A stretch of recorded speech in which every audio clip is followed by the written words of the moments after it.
నమస్తే ఆరోగ్య మిత్ర కార్యక్రమానికి స్వాగతం. నేను శ్వేత. మెదడు మరియు వెన్నెముక గాయాలకు శస్త్రచికిత్సలు ఏ విధంగాయో వివరించడానికి నాతో ఉన్నారు డాక్టర్ ఎన్ ప్రతాప్ కుమార్ గారు, న్యూరో సర్జన్. హలో అండి, వెల్కమ్ టు టీసాట్. నమస్కారం అండి. అయితే మెదడు మరియు వెన్నెముక గాయాలకు సంబంధించి అంటే ఎలాంటి అత్యంత సాధారణ కారణాలు ఉంటాయంటారు? అసలు కారణాలు కామన్గా జరిగే అయితే మాత్రం మనకి road traffic accidents. Road traffic అంటే మనం నడుస్తూ వెళ్ళినా పడవచ్చు, 2 వీలర్ డ్రైవింగ్ కానీ 4 వీలర్ కానీ ఎనీథింగ్. రోడ్ ట్రాఫిక్ యాక్సిడెంట్ అనేది చాలా కామన్గా ఉండే కారణం. దాంతోపాటుగా పిల్లల్లో కానీ పెద్దల్లో కానీ వాళ్ళు నడుస్తూ పడిపోవచ్చు, ఆడుతూ పాడుతూ పడిపోవచ్చు. సో కామన్గా చూసుకుంటే రోడ్ ట్రాఫిక్ యాక్సిడెంట్స్, లేదంటే బిల్డింగ్ నుంచి దూకటం కానీ, హైట్స్ నుంచి దూకటం, sports injuries common, assault injuries are common. వీటన్నిటిలో తీసుకుంటే రోడ్ ట్రాఫిక్ యాక్సిడెంట్ అనేది చాలా కామన్గా జరిగేది. పిల్లలు, చిన్న పిల్లలు బెడ్ మీద పడుకున్నప్పుడు బెడ్ నుంచి పడిపోతూ ఉంటారు కదా, అలాంటివి ఏమైనా రీజన్ అవుతూ ఉంటాయా? వెన్నెముకకు కానీ మెదడుకి కానీ వాడు పడిపోయిన తర్వాత వామిట్ చేస్తూ ఉంటారు, అప్పుడు తల్లిదండ్రులు భయపడిపోతూ ఉంటారు కదా, అప్పుడు వాళ్ళు వెంటనే డాక్టర్ దగ్గరికి రష్ అవ్వాలంటారా, లేదు అది మామూలు సింటమే అంటారా? అలా అని కాదు, మనం పిల్లలు ఏ విధంగా పడవచ్చు, బెడ్ మీద నుంచి పడవచ్చు, ఉయ్యాల నుంచి పడవచ్చు, ఆడుతూ పడవచ్చు. వాళ్ళు ఆడుతూ ఫస్ట్ ఫ్లోర్ నుంచి పడిన వాళ్ళు కూడా చాలా మంది ఉన్నారు. సో అలాంటప్పుడు ఎలా అంటే పడిన తర్వాత మనం చూడాలి బేబీ ఏజ్ అయితే మీ బేబీ యాక్టివ్ ఉన్నాడా లేదా. ఆ యాక్టివ్నెస్తో పాటు మీరు అన్నట్లు వామిటింగ్స్ అవుతున్నాయి అనుకోండి, వామిటింగ్స్ ఆల్సో వార్నింగ్ సిమ్టమ్ అదొకటి. సో అలాంటప్పుడు మనం డెఫినెట్గా డాక్టర్ని కలవాల్సిన అవసరం ఉంటుంది. కారు ప్రమాదాలు ఎంతవరకు కారణం అంటారు? వెన్నెముకకు కానీ మెదడుకు కానీ గాయాలకి ఏదైనా కూడా high speed vehicle injuries are very common. So దానివల్ల మనకి తలకు గాయం కావచ్చు, వెన్నుపూసకు గాయం కావచ్చు, పాదాలకు గాయం కావచ్చు, anything can happen. Chest injuries కావచ్చు. So that is very common. ఇప్పుడు క్రీడాకారుల్లో మనం చూస్తూ ఉంటాం కదా, స్పోర్ట్స్ ఇంజరీస్ వాళ్ళకి ఈ షోల్డర్స్ కి కానీ అవి ఎక్కువగా అవుతూ ఉంటాయి. మరి వెన్నెముకకు సంబంధించి కూడా అదే తీవ్రత ఉంటుందా? ఎస్, ఉండొచ్చు. వాళ్ళు చేసే పనిని బట్టి, వాళ్ళు ఆడే స్పోర్ట్స్ని బట్టి. బేసిక్గా కొంతమంది హెవీ వెయిట్ లిఫ్ట్ చేస్తుంటారు, లేదంటే కొంచెం ఎక్సర్సైజ్ చేయడానికి పోతుంటారు, లేదంటే ఎక్కువ రన్నింగ్ చేస్తూ ఉండొచ్చు. వాళ్ళకి కూడా ఒక్కొక్కసారి ఏంటంటే జాయింట్స్లో ప్రాబ్లం వచ్చే అవకాశం ఉంటుంది. అందరికీ రావాలని ఏం లేదు, బట్ ఫిట్నెస్ లెవెల్స్ చూసుకుంటే that is also one of the common sports injury. ఎందుకంటే కొంతమందిలో ఫిట్స్ ఉంటాయి, వాళ్ళు పడిపోతూ ఉంటారు.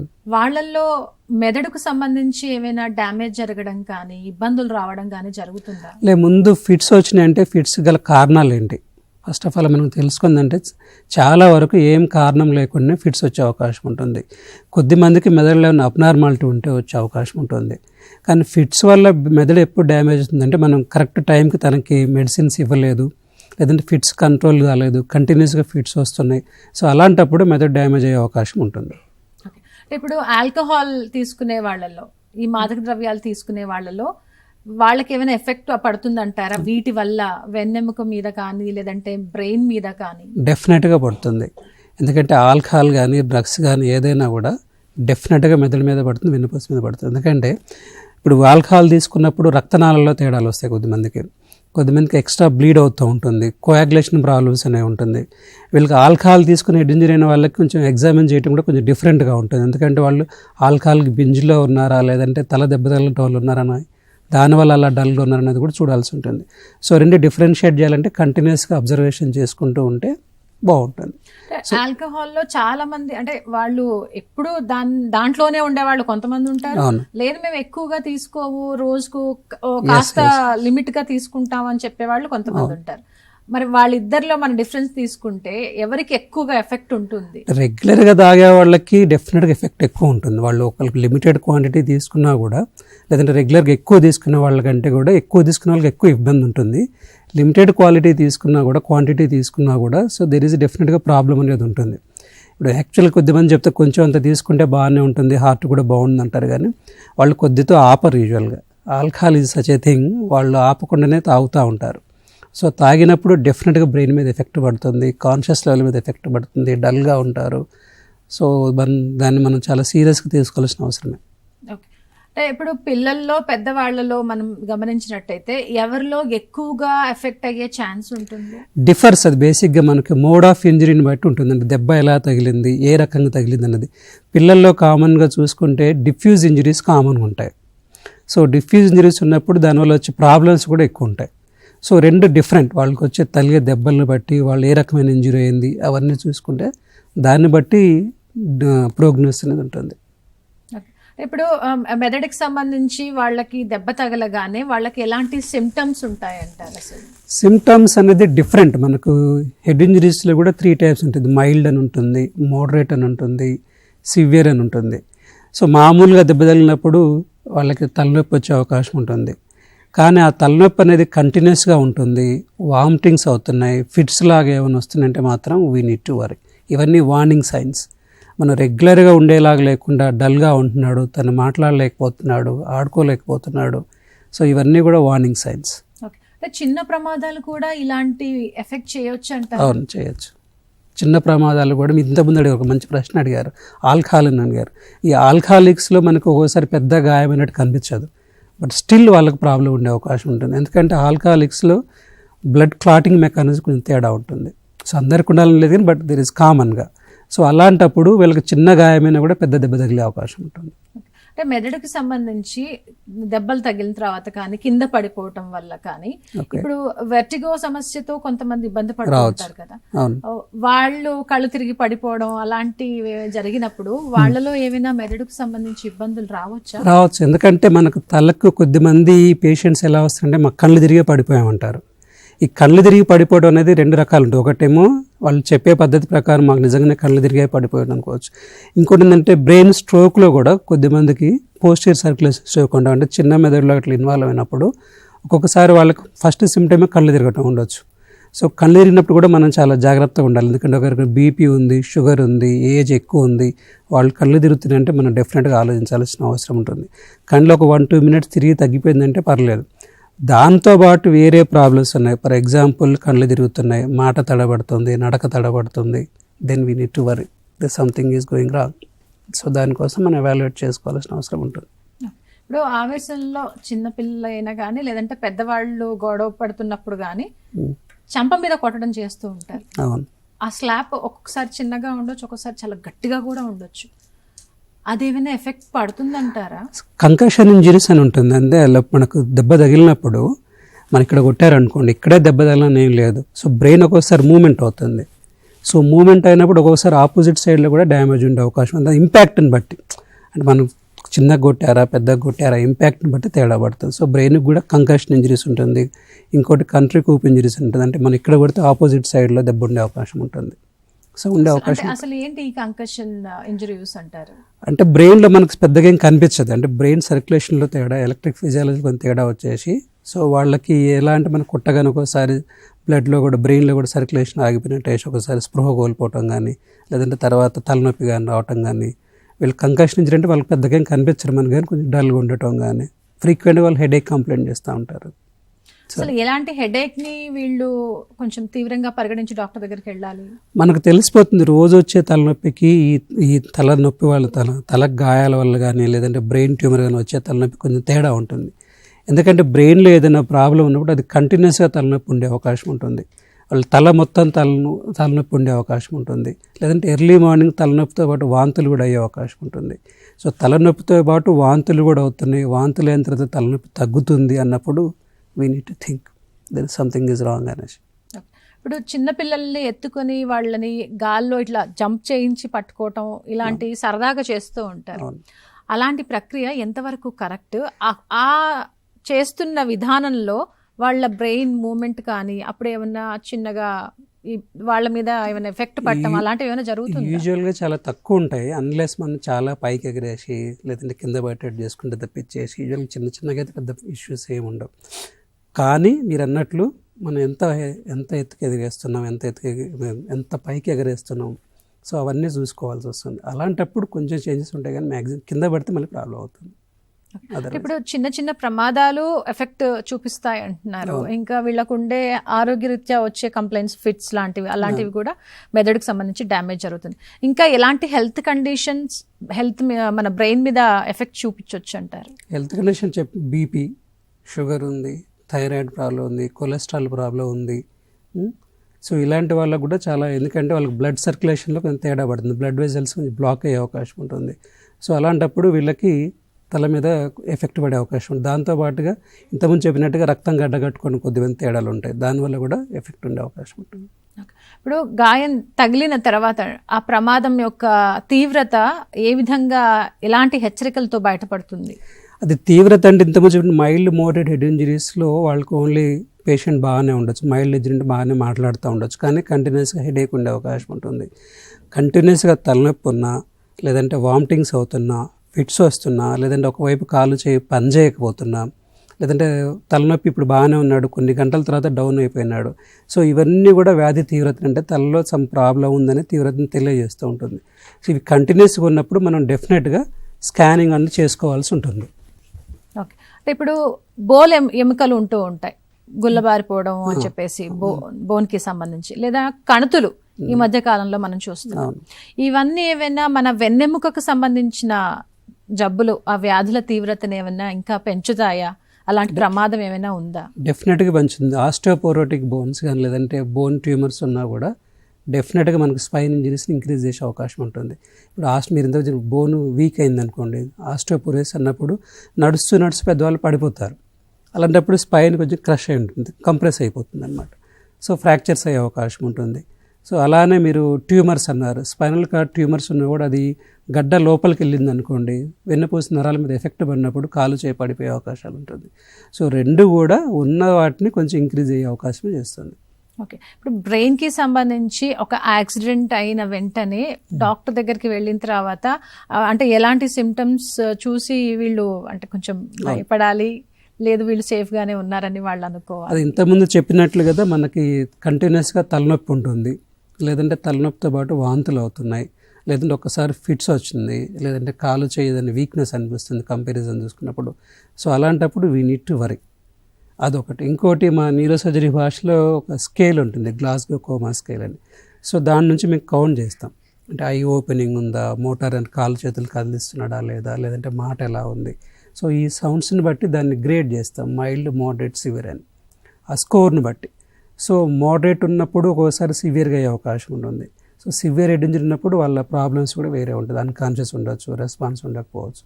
So differ. సో ఈ సిమ్టమ్స్ని బట్టి మేము చూసుకుంటూ ఉంటాం.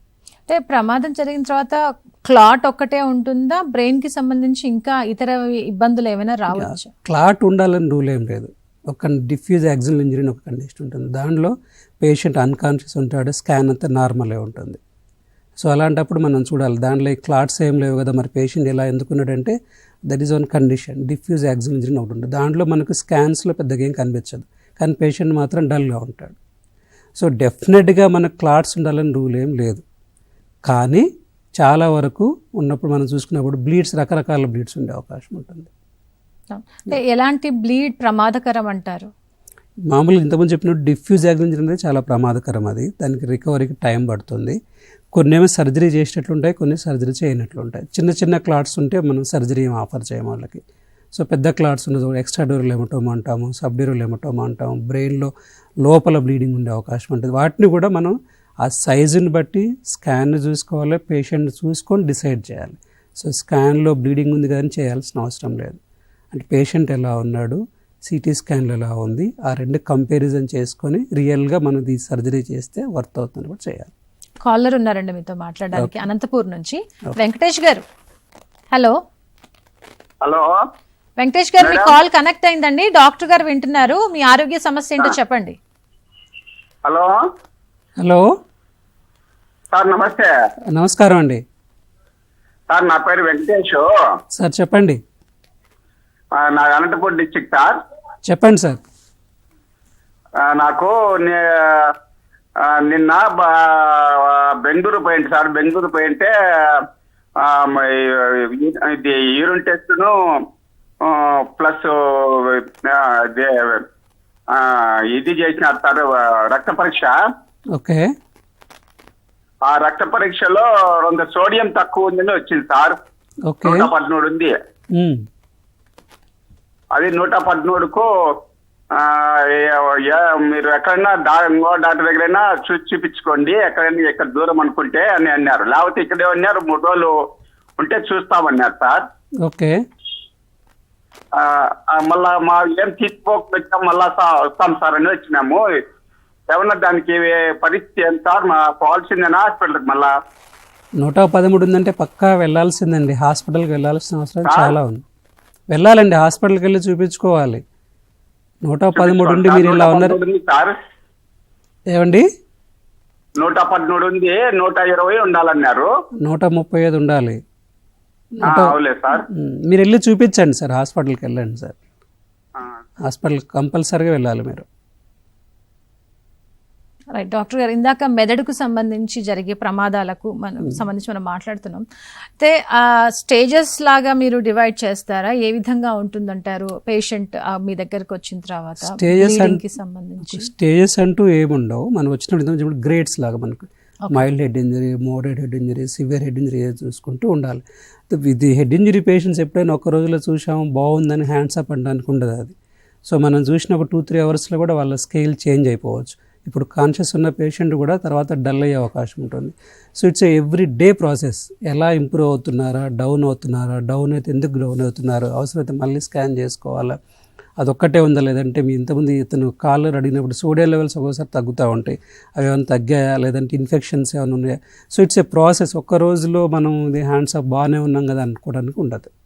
ఇప్పుడు తీవ్రమైన గాయం కావచ్చు ఒకవేళ ఒక్కొక్కసారి, వాళ్ళకి ఎలాంటి లక్షణం ఉంటుంది? సేమ్ ఇవే ఉంటాయి అంటారా, లేదంటే వాళ్ళు అన్కాన్షియస్ లోకి వెళ్ళిపోవడం అలాంటివి? అన్కాన్షియస్ ఉన్నప్పుడే మనం తీవ్రతను అనుకుంటాం బేసిక్గా. సో అన్కాన్షియస్ ఉన్నప్పుడు మనం డెఫినెట్గా సివియర్ హెడ్ ఇంజరీ కిందకి వస్తుంది. ఇప్పుడు కాళ్ళు చేతులు కదలట్లేదు, కళ్ళు తెరవట్లేదు, మాట్లాడటం లేదంటే he comes under severe head injury. So severe head injury కూడా అలానే ఉంటారు. అలాంటి వాళ్ళ కింద మనం ట్రీట్మెంట్ ఇచ్చుకుంటే చూడాలి రెస్పాన్స్ ఎలా ఉందన్నది. ఇప్పుడు యాక్సిడెంట్ ఒకవేళ మార్నింగ్ జరిగింది అనుకోండి, వాళ్ళని అబ్జర్వేషన్లో ఎన్ని అవర్స్ పెడతారు? డిపెండ్స్. అదే మనకి ఇప్పుడు వచ్చినప్పుడు ఆయన కండిషన్ ఎలా ఉంది, పేషెంట్ ప్రస్తుతానికి కాన్షియస్ ఉన్నాడు, మాట్లాడుతున్నాడు, గుర్తుపడుతూ ఉన్నాడు, వేరే ఏం ప్రాబ్లం లేదంటే we can send him, no problem. కానీ అతనికే కంటిన్యూస్గా హెడేక్ ఉంటుంది, కంటిన్యూస్గా వామిటింగ్స్ ఉన్నాయి, సిటీ స్కాన్ చేసుకుంటాం. సిటీ స్కాన్ ఏమైనా ప్రాబ్లం ఉందంటే 1 or 2 days ఉంచేసి ఒక అబ్జర్వేషన్ చేసుకొని పంపిస్తాం. డిపెండ్స్ బేసిక్గా పేషెంట్ ఎలా బిహేవ్ చేస్తున్నాడు, తను వచ్చినప్పుడు అలానే ఉన్నాడా, ఏమైనా డౌన్ అయ్యాడా, ఇంప్రూవ్ అవుతున్నాడు అన్నది మనకు ఓరే ప్రాసెస్. అది యూజువల్గా అయితే ఒక 2 to 3 days చూస్తాం. మీరు అన్నట్టు ఆల్కహాలిక్లో కొంచెం ఎక్కువ రోజులు ఉంచే అవకాశం ఉంటుంది. అది కూడా సిమ్టమ్స్ని బట్టి మళ్ళీ, అంటే తలనొప్పి కంటిన్యూస్గా ఉంటుందంటే ఆలోచించాలి మళ్ళీ. ఇప్పుడు మెదడులో జరిగే ఆ బ్లీడ్ క్లాట్ అవ్వచ్చు, దాన్ని సర్జరీ ద్వారానే ఖచ్చితంగా చేయాల్సిన అవసరం ఉంటుందా? సర్జరీ లేదు మెడిసిన్తో కూడా క్యూర్ చేయొచ్చా? అన్ని బ్లీడ్స్కి సర్జరీ అవసరం లేదు. సో బ్లీడ్స్ పెద్దగా ఉంది, బ్లీడింగ్ చాలా పెద్దగా ఉంది, అది మెదడు మీద ప్రెషర్ వేస్తుంది, దానివల్ల పేషెంట్కి ఇబ్బంది అవుతుంది అన్నప్పుడు మనం డెఫినెట్గా సర్జరీ చేయాల్సి ఉంటుంది. ఫర్ ఎగ్జాంపుల్ ఎక్స్ట్రాడ్యూరల్ హెమటోమా అని ఉంటుంది, అంటే బ్రెయిన్ పైన క్లాట్ ఉంటుంది అది. సో అది కొంచెం పెద్దగా ఉందనుకోండి, పేషెంట్కి కంటిన్యూస్ హెడేక్ ఉంటుంది, వామిటింగ్స్ ఉంటుంది, అలాంటప్పుడు మనం సర్జరీ చేయాల్సిన అవసరం ఉంటుంది. ఇంకోటి సబ్డ్యూరల్ హెమటోమా ఉంటుంది, అది చిన్నగా ఉందనుకోండి సర్జరీ చేయం, అది కూడా మెదడు మీద ప్రెషర్ ఇస్తున్నప్పుడు అదే సేమ్ టైంలో పేషెంట్ కూడా డౌన్ అవుతుంది అనుకుంటే డెఫినెట్గా సర్జరీ. అందుకని ఎప్పుడు కూడా క్లినికల్ అండ్ రేడియోలాజికల్, మనం పేషెంట్ ఎలా ఉన్నాడు, స్కాన్ వేజ్ ఎలా ఉంది, మనం చేస్తే ఇంప్రూవ్ అవుద్ది అనుకుంటే చేయాలి. చిన్న స్మాల్ బ్లీడ్స్కి మన సర్జరీ అవసరం లేదు. అంటే ఎన్ని టీమ్స్ ఇందులో ఇన్వాల్వ్ అయి ఉంటాయంటారు ఒక మెదడుకు సంబంధించిన పేషెంట్ వస్తే? యూజువల్గా న్యూరో సర్జన్ చూసుకుంటారు. న్యూరో సర్జన్కి అదర్ ఇంజరీస్ ఏమంటే ఫిజిషియన్ ఉంటాడు, orthopaedician, general surgeon, depends on injuries. లేదంటే న్యూరో సర్జరీ టీమ్ విల్ వాళ్ళే చూసుకుంటూ ఉంటారు. లేదా ఒకవేళ వెంటిలేటర్ పెట్టారంటే ఇంటెన్సివిస్ట్ వస్తాడు, ఎనస్థెటిస్ట్ ఉంటారు. ఇప్పుడు కాంప్లికేషన్స్ ఏమైనా రావచ్చు అంటారా? అదే కాంప్లికేషన్స్ రావచ్చు. ఎలా అంటే కొద్దిమందికి ఒక్కో దగ్గర బ్లీడింగ్ అయిందనుకోండి, కాలు చేయి పడిపోయే అవకాశం ఉంటుంది, మెదడులో కొన్ని ఏరియాస్లో బ్లీడింగ్ అవుతాయి. లేదు కొద్దిమంది కామన్గా ఏంటంటే హెడ్ ఇంజరీ తర్వాత తలనొప్పి అనేది కంప్లైంట్ చేస్తూ ఉంటారు చాలామంది. లేదంటే కొద్దిమందికి బ్లీడింగ్ వల్ల ఫిట్స్ వచ్చే అవకాశం ఉంటుంది, బ్రెయిన్ కాస్త ఇంజరీ వల్ల కూడా ఫిట్స్ కంటిన్యూస్గా ఒకసారి అయిపోయినా ఒకసారి వచ్చే అవకాశం ఉంటుంది. అంటే బ్రెయిన్ ఇంజరీని బట్టి అది కూడా. కొద్దిమందికి మీరు అన్నట్టు జ్ఞాపక శక్తి కానీ, ఏకాగ్రత కానీ, కళ్ళు తిరగటం కానీ, ఇవన్నీ ఒక్కొక్కరికి ఒక్కొక్క రకం టైప్ ఆఫ్ ఇంజరీని బట్టి, సైట్ ఆఫ్ ఇంజరీని బట్టి ఉంటుంది. అది ఇప్పుడు ఏకాగ్రతను, జ్ఞాపక శక్తిని ఎంతవరకు ప్రభావితం చేస్తుంది అంటారు? ఇంతకుముందు చెప్పినట్టు ఇప్పుడు డిఫ్యూజ్ ఇంజరీస్ ఉన్నాయనుకోండి, డిఫ్యూజ్ ఇంజరీస్లో ఇవన్నీ చాలా కామన్గా డిస్టర్బ్ అయ్యే అవకాశం ఉంటుంది, ఎందుకంటే బ్రెయిన్ మొత్తం ఇంజరీ ఉంటుంది. సో అలాంటప్పుడు వాళ్ళు కాన్షియస్లోకి వచ్చిన తర్వాత కూడా వాళ్ళు గుర్తుపడతారా లేదా, వాళ్ళ ఏకాగ్రత సరిగా ఉంటుందా లేదా అనేది ఇట్స్ క్వశ్చన్ మార్క్. ఎందుకంటే దానివల్ల ప్రాబ్లమ్స్ ఎక్కువ ఉండే అవకాశం ఉంటుంది. డిఫ్యూజ్ ఇంజరీ ఉన్నప్పుడు ఈ ప్రాబ్లమ్స్ ఎక్కువ ఉంటుంది. ఓకే, అంటే వాళ్ళకి మీరు చెప్పలేరా ఎంతవరకు ఇంత పర్సంటేజ్ ఉంటుంది? Diffuse injury itself is a major injury. Okay. ఇట్లా అని మన పర్సనేజ్ చెప్పడం కష్టం, కానీ diffuse injury itself is a major injury. అంటే సర్జరీ తర్వాత ఏమైనా వాళ్ళకు సర్జరీ తర్వాత డిఫ్యూజ్ ఇంజరీ యూజువల్గా సర్జరీస్ చేయడం చాలా తక్కువ. లేదంటే మెదడులో బాగా ప్రెషర్ ఉంది, దీన్ని చేయటం వల్ల యూజ్ అవుతుంది అనుకుంటే సో రెండు వైపులా కాస్త డికంప్రెషన్ లాగా చేసి వస్తాం, కానీ డిఫ్యూజ్ ఇంజరీస్ సర్జరీస్ కూడా చేయడం చాలా తక్కువ ఉంటుంది. ఫోకల్ ఇంజరీస్ అంటే ఒక్క దగ్గరే మీకు క్లాట్ ఉంది, అలాంటి వాళ్ళకి ఎక్కువ సర్జరీలు అవసరం పడుతుంది. అసలు ఇప్పుడు అప్డేటెడ్ సర్జరీస్ ఏ విధంగా ఉన్నాయంటారు? అప్డేటెడ్ సర్జరీస్ అంటే ఏం లేవు. ఇప్పుడు పెద్ద క్లాట్ ఉంది, we need to go and take it out అంతే. అది మనం ఓపెన్ చేస్తామా, ఎండోస్కోప్ చేస్తామంటే ఎండోస్కోప్ కొన్ని వీటికే చేస్తాం, కానీ మేజర్గా ఓపెన్ సర్జరీనే చేయాలి. ఎందుకంటే దీనికి క్లాట్తో పాటు బ్రెయిన్లో కూడా వాపు ఉంటుంది, స్వెల్లింగ్ ఉంటుంది. ఆ స్వెల్లింగ్ తగ్గించాలంటే బెటర్ ఈజ్ ఓపెన్ సర్జరీ. కంప్లీట్గా అది క్లాట్ తీసేస్తేనే చాలా ఉపయోగం ఉంటుంది. ఆధునిక చికిత్సా విధానాలు ఎలాంటి పరిస్థితుల్లో వాడతారు? ఆధునికంగా అంటే అది చెప్పాను. ఇప్పుడు డిఫ్యూజ్ ఇంజరీస్ అనుకోండి, ఫర్ ఎగ్జాంపుల్ మనం సర్జరీ ఒకవైపు తీసుకుంటే, డిఫ్యూజ్ ఇంజరీ ఒకవైపు తీసుకుంటే, డిఫ్యూజ్ ఇంజరీ వాళ్ళకి ఏంటంటే సెకండరీ బ్రెయిన్ డ్యామేజ్ కాకుండా చూసుకోవాలి మేజర్గా. ఎందుకంటే ఒకసారి ఆల్రెడీ డ్యామేజ్ అయింది. సెకండరీ బ్రెయిన్ డ్యామేజ్ అంటే వాడు కరెక్ట్గా ఆక్సిజన్ అందుతుందా లేదా, లంగ్స్ సరిగా పనిచేస్తున్నా లేవా, కిడ్నీలు సరిగా పనిచేస్తున్నా లేవా, ఎలక్ట్రోలైట్ సోడియం లెవెల్స్ బాగున్నాయా లేవా, లేదంటే వాడికి ఫీవర్స్ వస్తున్నాయా. సో ఇవన్నీ కరెక్ట్ చేసుకుంటూ మన వెంటిలేటర్ సెట్టింగ్స్ సరి చేసుకుంటూ డైలీ చూసుకుంటూ ఉండాల్సి ఉంటుంది. ఓకే. అంటే ఇప్పుడు ఆ ఉన్న హాస్పిటల్లో 2 days కూడా హెల్త్ కండిషన్ ఆ పేషెంట్ది ఏ విధంగా మారుతూ ఉంటుందంటారు? ఫీవర్ అని చెప్పేసి అన్నారు, బీపీ ఫ్లక్చువేషన్స్ ఇలాంటివన్నీ ఉంటాయా? Fever is very common. ఈ పేషెంట్స్లో హై రిస్క్ పేషెంట్స్ ఉంటారు, వెంటిలేటర్ మీద ఉన్నారు, నోట్లో ఒక ట్యూబ్ ఉంటుంది, ముక్కులో ఒక ట్యూబ్ ఉంటుంది, మూత్రానికి ఒక ట్యూబ్ ఉంటుంది. So they are prone for infections. So అలాంటప్పుడు మనం రెగ్యులర్గా చూసుకోవాలి, జ్వరం ఎంత ఉంది, 101 ఉందా, 102 ఉందా, 100 ఉందా, దానికి రీజన్ ఏందని చూసుకోవాల్సి ఉంటుంది. అసలు రీజన్ని బట్టి ట్రీట్ చేసుకోవాలి. ప్రమాదం జరిగిన ఎన్ని గంటల్లోపు, ఎన్ని నిమిషాల్లోపు డాక్టర్ దగ్గరికి ఆ పేషెంట్ని తరలిస్తే వాళ్ళు సేఫ్గా ఉంటారు? Usually within 1 hour. That is called golden hour of polytrauma. 1 hourలో కనుక మనం తీసుకొచ్చినట్లయితే వాళ్ళకి హెడ్ ఇంజరీ ఉందా, వేరే ఇంజరీ అన్నీ ఎవాల్యుయేట్ చేసుకునేసి ఫస్ట్ మనం ఏదైనా హెడ్ ఇంజరీ కానీ ఎనీ ఇంజరీ పేషెంట్ వచ్చినప్పుడు మనం చూడాల్సింది ఏబిసి అంటే ఎయిర్వే బ్రీతింగ్ సర్క్యులేషన్. అంటే గాలి సరిగా తీసుకుంటున్నాడా లేదా, అంటే బ్రీతింగ్కి ఏమైనా ప్రాబ్లం అవుతుందా, లేదంటే పల్స్ బీపీ ఎలా ఉంది, దట్ ఈస్ కాల్డ్ సర్క్యులేషన్. ఈ 3 కనుక మనం సెక్యూర్ చేయగలిగినట్లయితే మన పేషెంట్ జాగ్రత్తగా కాపాడుకునే అవకాశం ఎక్కువ ఉంటుంది. అంటే within first hour of trauma. That's called golden hour of trauma.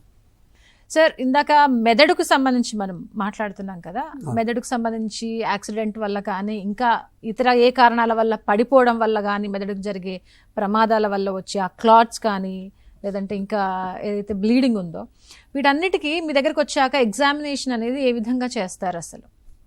Okay, చాలా మంచి ప్రశ్న అండి ఇది. ఎందుకంటే చాలామంది రాగానే స్కాన్స్ వేస్తూ ఉంటారు, మనం స్కాన్స్ ఎందుకని అడుగుతాం. సో ఎనీ ఇంజ్యూర్డ్ పేషెంట్ వచ్చినప్పుడు యాజ్ ఏ న్యూరో సర్జన్గా అంటే యాజ్ ఏ స్పెషలిస్ట్గా మేము బేసిక్గా చూడాల్సింది పేషెంట్ కాన్షియస్లో ఉన్నారా, మన హిస్టరీ అడుగుతాం. ఫస్ట్ ఎలా దెబ్బ తగిలింది, రోడ్ ట్రాఫిక్ యాక్సిడెంట్ అయిందా, పైనుంచి పడ్డారా, నడుస్తూ పడ్డారా. సో వాటితో పాటుగా ఇంకా అసోసియేటెడ్ ఇంజరీస్ పేషెంట్కి ఇంకా అసోసియేటెడ్ ప్రాబ్లమ్స్ ఏమైనా ఉన్నాయా. ఫస్ట్ ఈ హిస్టరీ తీసుకున్న తర్వాత పేషెంట్ స్పృహలో ఉన్నాడా, లేదంటే స్పృహ కోల్పోయాడా, దాంతోపాటు వాంతులు అయ్యాయా, ఫిట్స్ ఏమైనా వచ్చాయా, ఫస్ట్ టైం ఫిట్స్ వచ్చాయా, ఇంతకుముందు ఫిట్స్ ఉన్నాయా, లేదంటే కాలు చేతులని ఇబ్బంది అనిపిస్తుందా, కాలు చేతులకి ఏమైనా ఫ్రాక్చర్స్ ఉన్నాయా. వీటితో పాటుగా అసోసియేట్ ఇంజరీస్ ఏమైనా ఉన్నాయి అంటే చెస్ట్ ఇంజరీ కానీ, లంగ్స్ ఇంజరీ కానీ, అబ్డామినల్ ఇంజరీ కానీ, లాంగ్ బోర్ ఇంజరీస్ కానీ ఏమైనా ఉన్నాయని చూసుకొని మెడికల్ కండిషన్స్ ఇంకా ఏమైనా బీపీ కానీ, షుగర్ కానీ, ఇప్పుడు బ్లడ్ థిన్నర్స్ వాడుతూ ఉంటారు కొద్దిమంది ఏజ్ పేషెంట్స్లో, వాళ్ళకని బ్లడ్ థిన్నర్స్ ఏమైనా వాడుతున్నారు. ఎందుకంటే ఇవన్నీ కూడా ఏదో ఒక రూపంలో బ్రెయిన్ మీద ఎఫెక్ట్ పడే అవకాశం ఉంటుంది. సో అలాంటప్పుడు పేషెంట్కి ఇప్పుడు లాస్ ఆఫ్ కాన్షియస్నెస్ ఉందంటే పడగానే స్పృహ కోల్పోయారు, అలానే ఉన్నారు, తెలివిలోకి రాలేదు. అలాంటప్పుడు లేదంటే పడగానే కంటిన్యూస్ హెడేక్ ఉంటుంది, వామిటింగ్స్ ఉన్నాయి వాళ్ళకి, లేదంటే పడ్డ తర్వాత వీటితో పాటు ఫిట్స్ కూడా వచ్చాయి, లేదంటే పక్షవాతం లాగా వచ్చింది. సో ఇలాంటప్పుడు మేము ఫస్ట్ పేషెంట్ మన హాస్పిటల్కి రాగానే ఫస్ట్ హిస్టరీ తీసుకున్న తర్వాత స్టెబిలైజ్ చేయాల్సి ఉంటుంది. ఇంతకుముందు చెప్పినట్టుగా ఏబిసి ఎయిర్వే బ్రీతింగ్ సర్క్యులేషన్ ఆ 3 సరిగా ఉంటే మన శ్వాస సరిగా ఉండి మన బీపీ సరిగా ఉంటేనే నెక్స్ట్ ఇన్వెస్టిగేషన్స్ మనం చేసుకోవాల్సి ఉంటుంది. సో వాటిని స్టెబిలైజ్ చేసుకున్న తర్వాత వేరే ఇంజరీస్ ఏమీ లేవు, అంటే మేజర్గా అటెండ్ చేయాల్సిన ఇంజరీస్ ఏమీ లేవు, లేదంటే తనకి బ్రీతింగ్ ప్రాబ్లం ఉంది, ఇమీడియట్గా గొంతులో గొట్టం వేసేస్తాము, గొట్టం వేసి స్టెబిలైజ్ చేస్తాము. లేదంటే బీపీ తక్కువ ఉంది, బీపీ కోసం మొత్తం ఐవీ ఫ్లూయిడ్స్ ఇస్తాము, లేదంటే అవసరం పడితే బ్లడ్ గ్రూపింగ్ టైపింగ్ చేసుకొని అవసరం ఉంటే బ్లడ్ కూడా ఇవ్వాల్సి ఉంటుంది. ఈ రెండు కూడా చాలా ఇంపార్టెంట్. హెడ్ ఇంజరీకి సంబంధించి ఆక్సిజన్ లెవెల్స్ తగ్గినా లేదంటే బీపీ తగ్గినా కూడా బ్రెయిన్ మీద చాలా ఇంపాక్ట్ ఉండే అవకాశం ఉంటుంది. ఈవెన్ వన్ ఎపిసోడ్ ఉన్నా కూడా బ్రెయిన్ మీద చాలా ఎఫెక్ట్ ఉండే అవకాశం ఉంటుంది. అందుకోసం అనేసి మనం మేజర్గా పేషెంట్ రాగానే ఫస్ట్ బ్రీతింగ్ సరిగా ఉందా, బీపీ సరిగా ఉందా చూసుకొని స్టెబిలైజ్ అయిన తర్వాత మనం ఫర్దర్ ఇన్వెస్టిగేషన్ చేసుకోవాల్సి ఉంటుంది. సో హెడ్ ఇంజరీకి సంబంధించి ఇమీడియట్గా మనకు ఉండేది CT scan brain. So patient కాన్షియస్లో లేడు, వామిటింగ్స్ అవుతున్నాయి, ఫిట్స్ వస్తున్నాయంటే మనం ఇమీడియట్గా స్కాన్ చేసుకొని స్కాన్లో ఉండే ప్రాబ్లమ్ని బట్టి అందరికీ డెఫినెట్గా అందులో క్లాట్ ఉండాలి, లేదా ఒక్కోసారి చిన్న చిన్న బ్లీడ్ ఉండొచ్చు, లేదంటే పెద్ద పెద్ద బ్లీడ్స్ ఉండొచ్చు, లేకపోతే ఏమీ ఉండకపోవచ్చు. వాటిని బట్టి ఒక క్లాట్ ఉందనుకోండి, పెద్ద క్లాట్ ఉందంటే విల్ ప్లాన్ సర్జరీ అన్ని ప్రిపేర్ చేసుకొని, చిన్న చిన్న క్లాట్ ఉందంటే మెదడుకు సంబంధించి మెడిసిన్స్ ఇస్తుంది, వాళ్ళకి ఫిట్స్ వచ్చే అవకాశం ఉంటుంది. సో ఫిట్స్ రాకుండా కూడా మెడిసిన్స్ ఇవ్వాల్సి ఉంటుంది. So it's a process. First రాగానే పేషెంట్ ఎలా ఉన్నాడు, దానికి అవసరమైన ఇన్వెస్టిగేషన్ చేసుకొని స్టెబిలైజ్ చేసుకొని ఆయనకున్న ప్రాబ్లం బట్టి ట్రీట్మెంట్ చేయాల్సి ఉంటుంది. అయితే ఇప్పుడు ఒకవేళ సర్జరీ చేయాల్సిన కేసెస్ ఏమైనా ఉంటే ఆ సర్జరీ అంటే ఎన్ని గంటల సమయం పడుతుంది, అప్పుడు ఏమైనా కాంప్లికేషన్స్ ఏమైనా ఉంటాయా, హార్ట్ మీద ప్రభావం పడే అవకాశం ఏమైనా ఉంటుందా, ఎలా ఉంటుందంటారా ప్రొసీజర్? ఇది మంచి ప్రశ్న అండి. ఎందుకంటే చాలా మటుకి మనకి సబ్డ్యూరల్ హెమటోమా అని ఉంటుంది ఒక కండిషన్, అంటే బ్రెయిన్ పొరల పైన బ్రెయిన్ మీద బ్లీడింగ్ అవుతుంది. ఇలాంటి వాళ్ళకి చాలా పెద్దగా ఉంది క్లాట్ అనుకోండి, ఫస్ట్ 4 అవర్స్లో కనుక మనం డయాగ్నోస్ చేసి పేషెంట్ స్టెబిలైజ్ చేసి చేయగలిగితే వాళ్ళకి సక్సెస్ రేట్స్ అనేవి బాగుంటాయి. అంటే వాళ్ళ కండిషన్ ఒకవేళ మోడరేట్ హెడ్ ఇంజరీ ఉంది, వాళ్ళకి మనం సర్జరీ చేసామనుకోండి, success rates are very good. After 4 hours చేస్తే సక్సెస్ రేట్స్ అనేది డ్రాస్టిక్గా తగ్గిపోతుంది.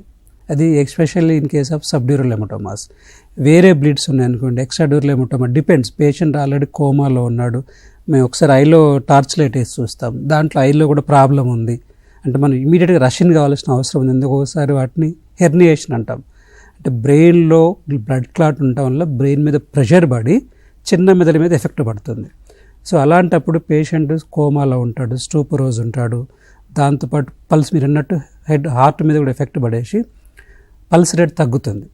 సో 60 వరకు కూడా ఒకసారి 50 వరకు కూడా వెళ్ళే అవకాశం ఉంటుంది. సో అలాంటప్పుడు that is we have to rush in. Extradural hematomas we cannot wait, అంటే there is something is going wrong, we have to rush in as early as possible. We have to go in and we have to operate. So అలాంటప్పుడు clot మనం తొందరగా తీయగలిగితే మెదడులో pressure తగ్గి, అంటే చిన్న మెదడులో pressure తగ్గి సో పేషెంట్ ఇంప్రూవ్మెంట్ అయ్యే అవకాశం ఉంటుంది. అంటే ఇప్పుడు మెదడుకి దెబ్బ తగిలినప్పుడు కళ్ళ మీద కూడా ప్రభావం పడుతుందంటారా? కళ్ళ మీద అంటే ఇప్పుడు మనకు పెద్ద క్లాట్ ఉంది, అది క్లాట్ వెళ్ళేసి మెదడు మీద ప్రెషర్ పడింది. 2 రకాలు ఇందులో మీరు యాక్చువల్ అడిగింది. డైరెక్ట్ ఐ ఇంజరీ కావచ్చు, ఒకటి డైరెక్ట్ మనకు ఐస్ ఇంజరీ అయితే కంటి చూపు కానీ ఒకసారి గ్లోబ్ బయటకు వస్తుంది, ఒక్కొక్కసారి లేదంటే కంటి నరం దెబ్బతినే అవకాశం ఉంటుంది, కంటి నరానికి సప్లై చేసే రక్తనాళాలు దెబ్బతినే అవకాశం ఉంటుంది. అది ఒకవైపు.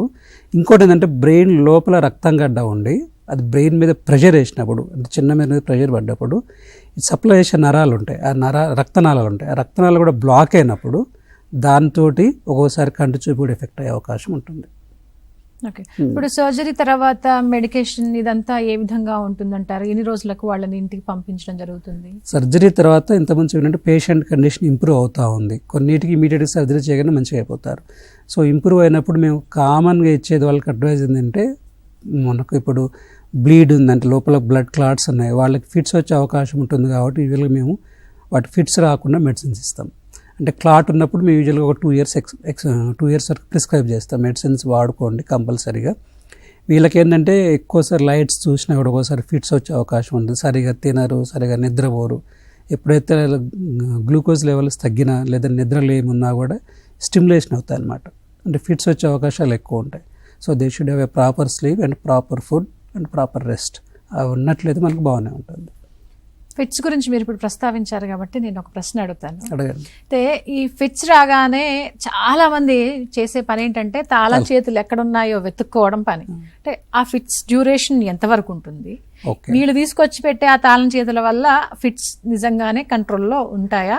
ఆ పేషెంట్ ఎవరైతే ఆ పేషెంట్ ఫిట్స్ తో కొట్టుకుంటున్నారో వాళ్ళని ఏం చేయాలి? ఎందుకంటే వీళ్ళు ఏం చేస్తుంటారంటే మొహాన నీళ్లు చల్లటమో, నీళ్లు తాగించే ప్రక్రియ చేయటమో ఇవన్నీ చేస్తుంటారు కదా, ఏం చేయాలి? ఇది కూడా చాలా మంచి ప్రశ్న. ఎందుకంటే ఫిట్స్ రకాలు బేసిక్గా మనకు ఒకవేళ జనరలైజ్డ్ అన్నప్పుడు అంటే మొత్తం బాడీ మొత్తం వస్తున్నప్పుడు మనం కామన్గా ఏం చేయాలంటే పేషెంట్ టర్న్ చేయాలి ఒక సైడ్కి. టర్న్ చేయలేదనుకోండి ఒకసారి మన సెక్రేషన్స్ అన్ని పూలప్ అయిపోతాయి. అంటే గొంతులో నుండిపోయి అది లంగ్స్లోకి వెళ్ళింది అనుకుంటే చాలా డ్యామేజ్ అయ్యే అవకాశం ఉంటుంది.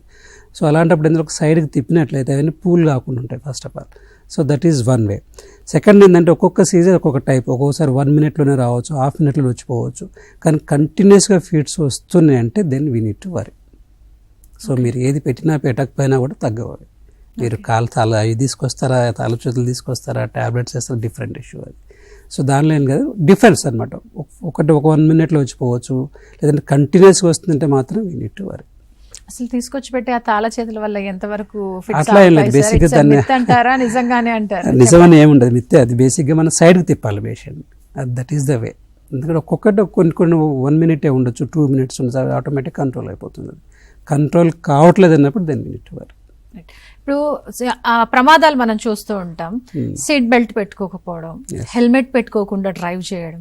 అసలు హెల్మెట్ పెట్టుకొని డ్రైవ్ చేసిన వాళ్ళకి ఈ ప్రమాదాల నుంచి బయటపడడం అంటే ఎంత శాతం బయటపడుతున్నారు?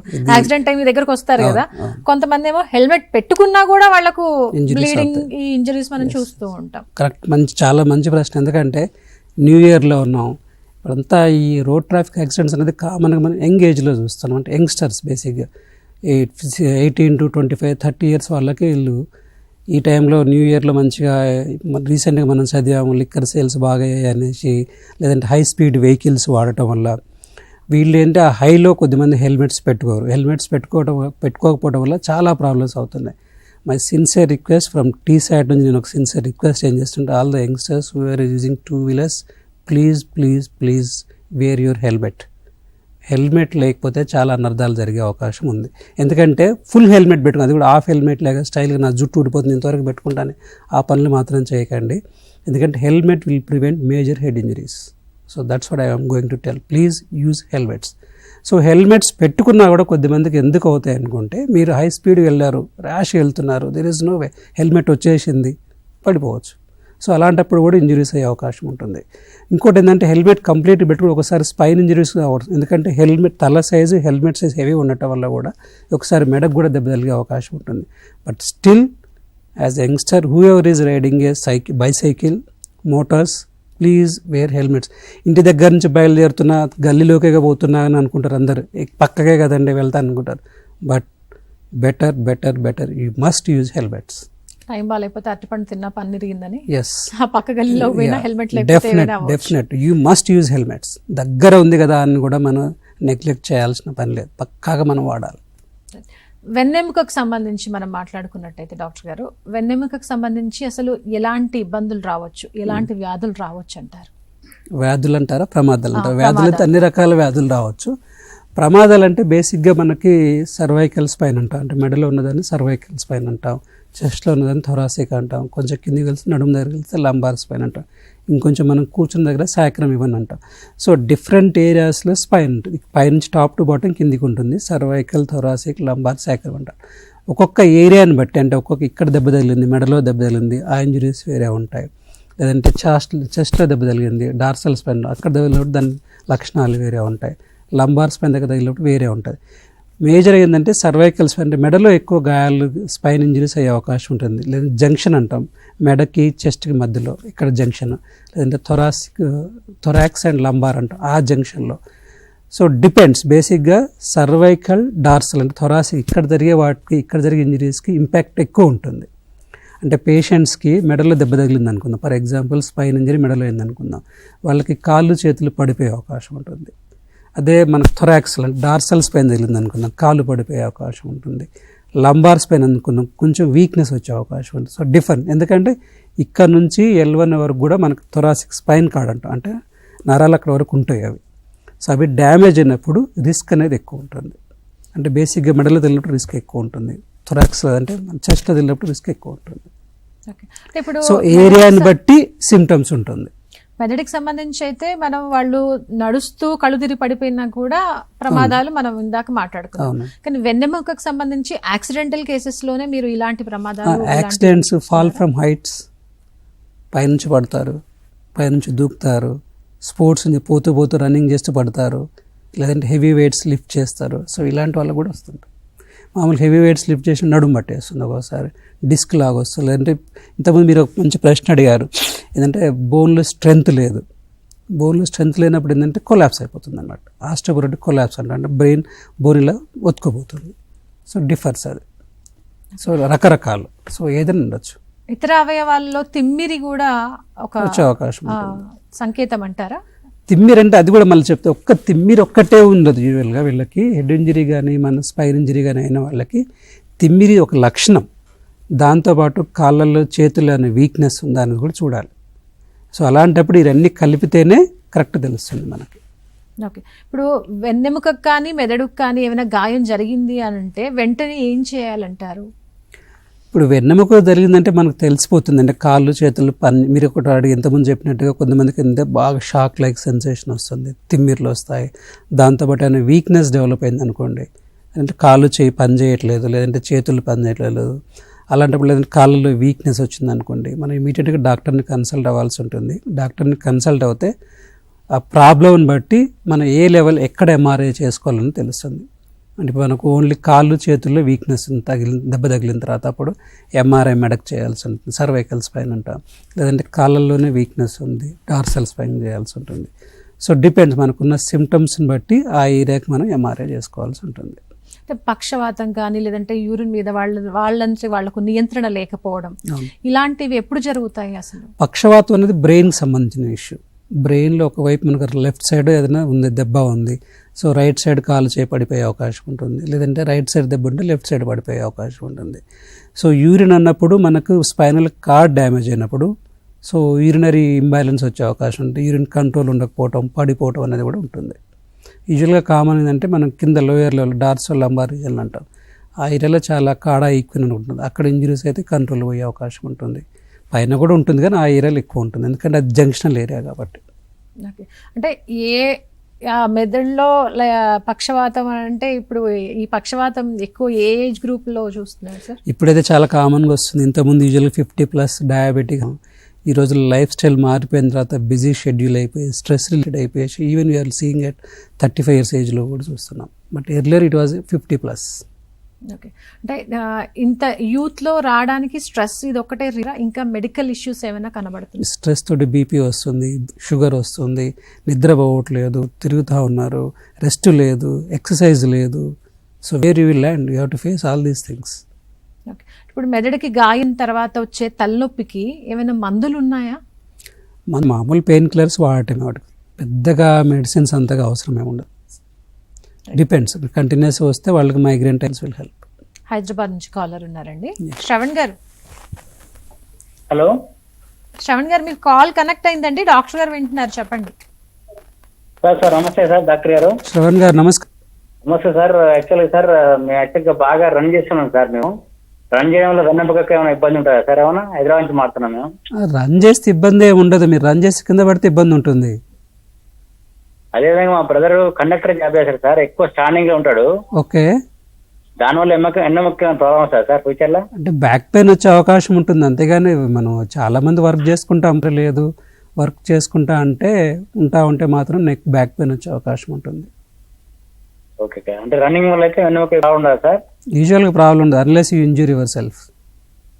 Okay, thank you very much. ఎందుకంటే నేను కూడా రన్ చేస్తాను, నేను కూడా మారథాన్ రన్నర్. సో యూజువల్గా ప్రాబ్లమ్స్ ఉండవు అన్లెస్ నువ్వు జంప్ చేస్తాను ఇక్కడికి అక్కడ జంప్ చేస్తాను, డెఫినెట్లీ విల్ ప్రోన్. అంటే మెదడుకు సంబంధించి ప్రమాదాలు జరిగితేనే ఈ వాపు వస్తుందా, లేదా ఇంకా ఇతర కారణాల వల్ల మెదడులో వాపు రావటం అట్లాంటివి ఏమైనా? వాపు రావడానికి బోల్డెన్ కారణాలు ఉంటాయి. మనం దెబ్బ తగిలితేనే రాయంలో ఇన్ఫెక్షన్ ఉండొచ్చు, వాటిలో కూడా వాపు వస్తుంది. వచ్చినప్పుడు వాళ్ళకి ఎలాంటి సిమ్టమ్స్ ఉంటాయి, వాళ్ళు ఎట్లా తెలుసుకోవడం అంటారు? బ్రెయిన్లో ఏదైనా ప్రాబ్లం ఉందంటే మెయిన్ సిమ్టమ్ హెడేక్ అండి. బేసిక్గా వాళ్ళకి ఒకటి హెడేక్, ఇంకొకటి కంటిన్యూస్గా వామిటింగ్స్, ఇంకొకటి ఫిట్స్ రావటం, ఇంకొకటి కాళ్ళు చేతులు పక్షవాతం లాగా రావటం. సో ఇవి కామన్గా వచ్చే సిమ్టమ్స్. వీటితో పాటు ఇవన్నీ కంపల్సరీగా లేకపోయినా కూడా కొద్దిమందికి అబ్నార్మాలిటీ ఉంటుంది, బిహేవియరల్ అబ్నార్మాలిటీ ఉండొచ్చు, యాక్టివ్ ఉన్నట్టు సడన్గా డల్ కావచ్చు, లేదంటే వేరుగా మాట్లాడుతూ ఉండొచ్చు, సో జడ్జిమెంట్లో తేడా ఉండొచ్చు. సో ఇవన్నీ కూడా ఒక రకమైన ప్రాబ్లమ్స్. సో ఇవన్నీ మనం చూసుకోవాలంటే ఇప్పటివరకు బాగా ఉన్నాడు పర్సన్, సడన్గా ఒక 3-4 days 1 week నుంచి డిఫరెంట్గా బిహేవ్ చేస్తున్నాడు, యాక్టివ్ ఉన్న అతను కాస్త డల్ అయిపోయాడు, సో అలాంటప్పుడు రీజన్స్ వేరే ఉంటాయి. కొంతమందిలో మతిమరుపు వస్తూ ఉంటుంది. ఎస్, అంటే ఎలాంటి కారణాల వల్ల, ఈ ప్రమాదాల వల్ల కూడా అలాంటివి రావచ్చు అంటారు. రావచ్చు. మతి మార్పుకి మళ్ళీ బోల్డ్ అని కారణాలు ఉంటాయి. వాటి కూడా మనం కామన్గా ఏజ్ గ్రూప్ తీసుకుంటే ఆల్జిమర్స్ డిసీజ్ అంటాం, ఏజ్ రిలేటెడ్ ఇష్యూ ఉంటుంది. లేదంటే కొద్దిమందికి మనకు స్ట్రోక్ లాగా వచ్చేసి మల్టీ ఇన్ఫాక్ట్స్ అంటాం, దానివల్ల కూడా డిమెన్షియా వచ్చే అవకాశం ఉంటుంది. ఇది కామన్గా హెడ్ ఇంజరీస్లు అంటే డిఫ్యూజ్ ఇంజరీస్ వాళ్ళకి ఇలాంటి మతి మార్పు వచ్చే అవకాశం ఉంటుంది. ఇప్పుడు ప్రమాదం జరిగిన తర్వాత, సర్జరీ అయిపోయిన తర్వాత వాళ్ళు ఒకవేళ డ్రైవింగ్ ఫీల్డ్లో ఉంటే వాళ్ళు మళ్ళీ వాళ్ళ ప్రొఫెషన్కి వెళ్ళొచ్చు. లేదు, మేము ఇమీడియట్గా డ్రైవింగ్కి వెళ్ళమని చెప్పాం యూజువల్గా. ఎన్ని నెలల ఎందుకంటే యూజువల్గా మనం వాళ్ళకి ఫిట్స్ ఉన్నాయా లేవా, ఎట్లా రికవర్ అయినాడు, ఫిట్స్ వచ్చాయా అతనికి, లేదంటే బ్రెయిన్ ఇంజరీ ఉందా లేదా. యూజువల్గా మేము ఏంటంటే 6 months వరకు అవాయిడ్ చేస్తాం, డోంట్ గో ఫర్ డ్రైవింగ్ అని. వాళ్ళ డ్రైవర్సే కదా, మామూలుగా ఎవరికైనా దెబ్బలు ఉన్న ఫిట్స్ హిస్టరీ ఉన్న వాళ్ళకి ఫిట్స్ లేకుండా కనీసం ఒక 6 months అని ఉండగలిగితే యూజువల్గా వెళ్ళమని. Otherwise usually you won't advice.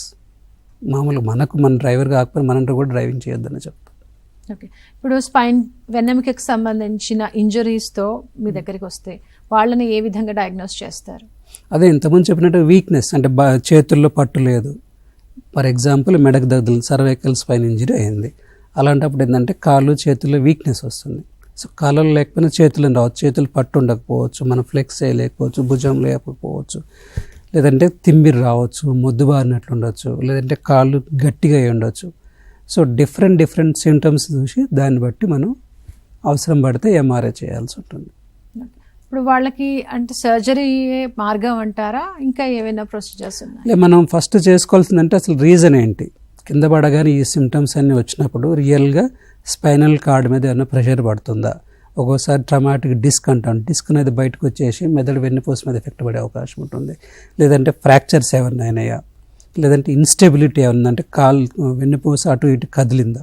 So అలాంటప్పుడు మనం సర్జరీ చేస్తే వెన్నుపూస మీద అంటే నరాల మీద పెద్దగా ఎఫెక్ట్ లేకపోతే ఇంప్రూవ్మెంట్ అయ్యే అవకాశాలు ఎక్కువ ఉంటాయి. ఓకే, ఇప్పుడు కార్ యాక్సిడెంట్స్లో ఈ వెన్నెముకకు సంబంధించిన గాయాలు ఎంతవరకు అవుతా ఉంటాయి అంటారు? కరెక్ట్, ఇది కూడా మంచి ప్రశ్న. ఎందుకంటే మనం కార్లో కూర్చోగానే చాలామంది మళ్ళీ కొద్ది దూరమే కదా సీట్ బెల్ట్ ఎందుకు అంటారు. But you must put the seat belt. ఎందుకంటే సీట్ బెల్ట్ పెట్టుకోకపోతే మన బాడీ అంతా మూవ్ అవుతుంది. ఇప్పుడు లేటెస్ట్ గైడ్లైన్స్ ప్రకారం అన్నిటి 6 ఎయిర్ బ్యాగ్స్ కూడా ఇస్తున్నారు. సో ఆ air bags plus seat belt will prevent you from the major injuries. అంటే ఎలాంటి భద్రతా చర్యలు పాటించాలంటారు? ఇప్పుడు మెదడుకి సంబంధించి కానీ స్పైన్కి సంబంధించి కానీ ఇలాంటి ప్రమాదాలు జరగకుండా ఉండాలి అంటే first and foremost don't drink and drive. కామన్గా చేసే మిస్టేక్. మేము రెగ్యులర్గా చూస్తాం, డ్రైవింగ్ చేసుకుంటూ వెళ్తారు, వెనకాల కూర్చొని ఉంటారు, బాబు ఎట్లా తగిలిందంటే సార్ ముందు ఆయన తాగి ఉన్నాడు సార్, తీసుకెళ్ళేసి ఎక్కడ గుద్దేశాడు అనేసి. So my first sincere advices don't drink and drive, అదొకటి. తర్వాత మీరు 2-wheeler డ్రైవ్ చేసేటప్పుడు పక్కాగా ముందు వెనకకు డ్రైవ్ చేసేవాళ్ళు పిల్లలు పక్కాగా హెల్మెట్ వాడండి. ఎందుకంటే నేను చాలా హెల్మెట్ అవేర్నెస్ ప్రోగ్రామ్స్ చేశాను, కేబీఆర్ పార్క్ దగ్గర చేశాను. We have distribute around more than 300 helmets to the people. మనం దగ్గర అనుకొని అంత రోడ్ మీద చూస్తే చాలామంది హెల్మెట్స్ లేకుండా పోతూ ఉంటారు. సో పక్కాగా హెల్మెట్ వాడండి. కార్లో కూర్చున్నప్పుడు సీట్ బెల్ట్ వాడండి. మీకు బీపీ షుగర్ ఉంటే కంట్రోల్ చేసుకోండి ఫస్ట్ నుంచే. తర్వాత మీరు ప్రాపర్గా నిద్రపోండి. నిద్రపోకుండా ఏదో చేస్తాను మాత్రం చేయకండి. నిద్ర చాలా ఇంపార్టెంట్. నిద్ర ఇవ్వండి, ప్రాపర్గా రెస్ట్ తీసుకోండి, and everything will come to you. Right, caller ఉన్నారండి చౌటుప్పల్ నుంచి. యాదగిరి గారు. హలో, యాదగిరి గారు చెప్పండి. Good evening madam. Good evening అండి, డాక్టర్ గారు ఉన్నారు, చెప్పండి. యాదగిరి గారు చెప్పండి. Good evening sir. నమస్తే సార్. నమస్తే అండి, చెప్పండి. నేను చౌటుపల్లికి వెళ్ళి మాట్లాడుతున్నాను సార్. నా పేరు యాదగిరి సార్, చెప్పండి. మా పాప ఇప్పుడు ఇంటర్ సెకండ్ ఇయర్ చేస్తుంది సార్. ఓకే. 2021 లో ఒకసారి మామూలు కింద పడిపోయింది. ఓకే. కింద పడిపోతే అది హాస్పిటల్ తీసుకెళ్తే ఎపిలెప్సీ అని చెప్పారు. ఓకే. తర్వాత మెడిసిన్ వాడాం సార్. మెడిసిన్ వాడితే కొంచెం ప్రజెంట్ గా అప్పటికెళ్ళి ఇప్పటివరకైతే ఏం రాలేదు. ఓకే. ఫర్దర్ లా ఏమైనా వచ్చే అవకాశాలు ఉంటాయి సార్ మళ్ళీ? అంటే మీకు ఫిట్స్ వచ్చినప్పుడు స్కానింగ్లు అన్నీ చేశారు కదా సార్? స్కానింగ్లో ఏదైనా ప్రాబ్లం ఉందని చెప్పారా? అదొకటి చూసుకోవాలి మనము. హలో, చెప్పారు సార్. అప్పుడు అదే అండి, ఫిట్స్ వచ్చినప్పుడు మేము రెగ్యులర్గా ఇన్వెస్టిగేషన్ చేస్తాము. ఒకటి ఈజెనే టెస్ట్ చేస్తాము, తర్వాత ఎంఆర్ఐ బ్రెయిన్ చేసి చూస్తాము. వాటిలో కనుక అబ్నార్మాలిటీస్ ఏమైనా ఉంటే మళ్ళీ ఫిట్స్ వచ్చే అవకాశం ఉంటుంది. సో వాట్ ఎంఆర్ఐ చేయించలే కానీ సిటీ స్కాన్ చేయించాం sir. Okay. CT scan EEG తీపించాము. ఈజీ లో ప్రాబ్లం లేదు. ఓకే. ఫస్ట్ ప్రాబ్లం ఉండే, ఇప్పుడు 1 year బ్యాక్ చేయించాము సార్. ఈ మొన్న 1 year బ్యాక్ నుంచి 2 times చేయించాము. అదే సార్, ఈజీలో ప్రాబ్లం అయితే రాలేదు. ఓకే, మంచిదే అండి. అయితే ప్రాబ్లం రాకుండా సార్ అమ్మాయి హెడ్ఏక్ అప్పుడప్పుడు వస్తుందని అంటుంది. ఓకే, ఫిట్స్ రాకుండా 2 years కనుక ఉండగలిగితే చిన్న చిన్నగా వాటిని డిస్కంటిన్యూ చేసుకోవచ్చు అండి టాబ్లెట్స్. అంటే వేరే అదర్ ప్రాబ్లమ్స్ ఏమి లేవని చెప్పినప్పుడు. ఒకటే సార్ ప్రాబ్లం, వేరే ప్రాబ్లమ్స్ ఏం లేదు. అదే మీరు మళ్ళీ ఒకసారి మీకు రెగ్యులర్గా చూసే డాక్టర్ని కలవండి, కన్సల్ట్ అయితే వాళ్ళు చెప్తారు ఏం చేయాలి ఏంటన్నది. When to stop medication. చైతన్యపూర్లో చూపించాము. పర్లేదండి, మీరు ఎక్కడ రెగ్యులర్ చూపిస్తున్నారు ఆ డాక్టర్ గారిని వెళ్ళి కన్సల్ట్ అవ్వండి, మళ్ళీ వాళ్ళు మీకు ప్రాపర్గా అడ్వైజ్ ఇవ్వగలరు. అంటే ఎలా ఉంటుందంటారు, డోసేజ్ ఏమైనా తగ్గిస్తూ ఆ పాపకి ట్రీట్మెంట్ ఇస్తారా, ఏ విధంగా ఉంటుంది? డిపెండ్స్. ఇంతకుముందు 2 years వరకు వాళ్ళకి ఫిట్స్ రాలేదనుకోండి, బ్రెయిన్లో ఏం ప్రాబ్లం లేదు, ఈజీ కూడా నార్మలే ఉన్నప్పుడు ఒక్కసారి ఆపేయొద్దు medicines. Over a period of time స్లోగా తగ్గించుకుంటూ వచ్చి పాపకి ఇంక వేరే ఏం ప్రాబ్లమ్స్ లేవు, కోపప్ అవుతుంది అనుకున్నప్పుడు మనం ఒక 1-2 months కానీ 2-3 months కానీ చూసుకొని స్లోగా ఆపేయచ్చు. ఈ క్రమంలో కూడా వాళ్ళు సరిగా తినాలి, సరిగా నిద్రపోవాలి. ఓకే. లేదు నైట్ అవుట్ చేస్తాను, ఈ స్ట్రెస్ తీసుకుంటానంటే దే ఆర్ ప్రోన్. మళ్ళీ వచ్చిందంటే మళ్ళీ 2 years వాడాలి, మళ్ళీ అదే తలనొప్పి. అంటే ఏ ఫిట్స్కైనా కూడా మెడికేషన్ డ్యూరేషన్ అనేది 2 years వాడి మినిమం ఇట్స్ నాట్ కంపల్సరీ అని కాదు, మినిమం. ఎందుకంటే కొద్దిమందికి వేరే ప్రాబ్లమ్స్ ఉంటాయి, వాళ్ళకి రెగ్యులర్గా వాడాల్సి ఉంటుంది, we cannot stop. Okay. So condition బట్టి ఏ ప్రాబ్లం వల్ల ఫిట్స్ వచ్చింది, సో దాన్ని బట్టి ట్రీట్మెంట్ ఇవ్వాల్సి ఉంటుంది. సో మినిమం ప్రాక్టీస్లో అయితే 2 years వెయిట్ చేస్తాం. ఈ మెదడు వెన్నెముకకు సంబంధించి వచ్చే ఈ ప్రమాదాలలో దీర్ఘకాలికంగా చికిత్సా విధానంలో ఉండాల్సిన అవసరం ఏమైనా పడుతుందంటారా ఇన్ ఎనీ కేసెస్? ఇప్పుడు మీరు ఇంతకుముందు చెప్పినట్లు ఇప్పుడు ఫిట్స్ వస్తున్నాయి, దీర్ఘకాలంగా చూపించుకోవాల్సి ఉంది. వెన్నుపూస గాయాలైనప్పుడు కాళ్ళలో చేతుల్లో వీక్నెస్ వస్తుంది, ఆ వీక్నెస్ ఉన్నప్పుడు రెగ్యులర్గా ఫిజియోథెరపీ తీసుకోవాల్సి ఉంటుంది, రీహాబ్ సెంటర్కి వెళ్ళాల్సి ఉంటుంది. సో కంటిన్యూస్గా ఫాలో అప్ ఉంటేనే బెటర్. ఓకే. అంటే ఎన్ని రోజులు, ఎన్ని నెలలు వాళ్ళు ఇంకా ఈ మెడికేషన్ మీదే ఉండాలి? డిపెండ్స్. ఇప్పుడు ఇంతకుముందు చెప్పినట్లు వాళ్ళకి 6 monthsలో బాగా అయిపోయింది, బాగానే ఉన్నారు, ఫిజియోథెరపీ ఏం అవసరం లేదు, he can do routine work చేసుకున్నాడు, there is no need of any physiotherapy. ఇంతకుముందు తలకు గాయాలైనప్పుడు కూడా ఓన్లీ మైల్డ్ హెడేక్ ఉందనుకోండి, ట్యాబ్లెట్స్ ఇచ్చేయచ్చు. ఫిట్స్ వస్తుంది అనుకోండి, యూజువల్గా చెప్పినట్టు ఇంతకుముందు 6 months ఇస్తాము, 2 years ఇస్తాం, ప్రాబ్లమ్స్ బట్టి చూసుకోవాల్సి ఉంటుంది. సో లైఫ్ లాంగ్ ఉండాల్సిన అవసరం ఏం లేదు. అదే అడుగుతూ ఉంటారు, లైఫ్ లాంగ్ అంటే ఎన్ని రోజులు మనం జీవించుంటే అన్ని రోజులు ఈ మెడికేషన్ మీద మనం ఉండాలా? అది కొద్దిగా వాళ్ళకి వచ్చేస్తుంది. బీపీ షుగర్ అంటే వేసుకోవాలి, వీటికి అట్లా అంటే పక్కా ఏం లేదు, it's not like that. Okay. ఇప్పుడు ఏదైనా సరే ప్రమాదంలో బారిన పడకుండా ముందు జాగ్రత్తగా వీళ్ళు చర్యలు తీసుకుంటే సేఫ్ జోన్ లో ఉంటారు. ఇలాంటి ప్రమాదం అంటేనే ప్రమాదం. సో మన జాగ్రత్తలు ఇంతకుముందు చెప్పినట్టుగా don't drink and drive, wear helmets, wear seat belts. So ఇవి ఈ జాగ్రత్తలు మన చేతిలో ఉన్నాయి. మన చేతిలో ఉన్న వాటిని మాత్రం ఖచ్చితంగా పాటించి సేఫ్ జోన్ లో ఉండాలి. 100% right, you are right. Right అండి, thanks for joining. Thank you అండి. ఇది ఇవాల్టి ఆరోగ్య మిత్ర కార్యక్రమం. చూస్తూనే ఉండండి TSAT.